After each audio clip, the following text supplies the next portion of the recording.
What happened when humans inhaled plant smoke for the first time? No one recorded that moment, so we can only imagine how it happened.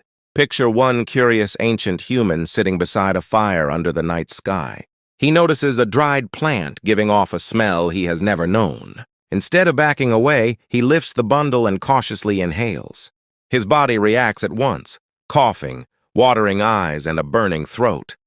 Seconds later, dizziness arrives and the steady ground seems to move. Inside his head, unfamiliar signals begin racing through the brain. He wonders whether the smoke affected his lungs, his brain, or both. By morning, he is still confused and nobody around him has an answer.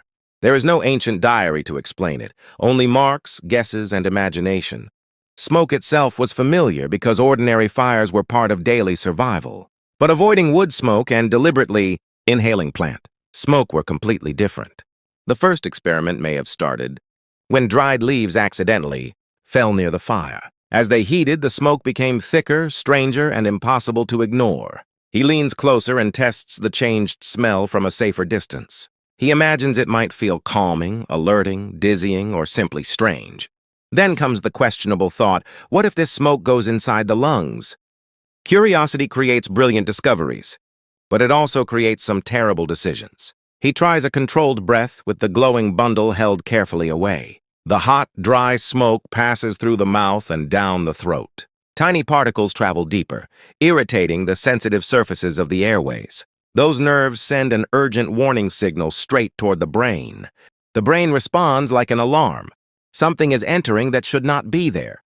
That warning triggers another sudden, violent coughing fit beside the fire. Coughing blasts air outward, trying to remove the irritating smoke. The chest tightens, the body bends, and the painful reaction continues. Smoke near the eyes makes him squint, tear up, and turn away. He rubs his face and uses a broad leaf like a primitive tissue. His throat feels dry and hot, like wood held beside a flame. So the real first smoker looked nothing like the calm figure in his imagination. But the experience would depend heavily on which plant had been burned. Many plants contain chemicals capable of changing activity inside the brain. There, each chemical can interact only with receptors of a matching shape. When a receptor activates, new electrical signals spread across the brain. Those signals may briefly create calmness, alertness, dizziness, or confusion. Using more of the same plant usually produces a stronger effect. Yet the same amount can affect two people in very different ways. Body size, sensitive airways, brain response, and past exposure all matter.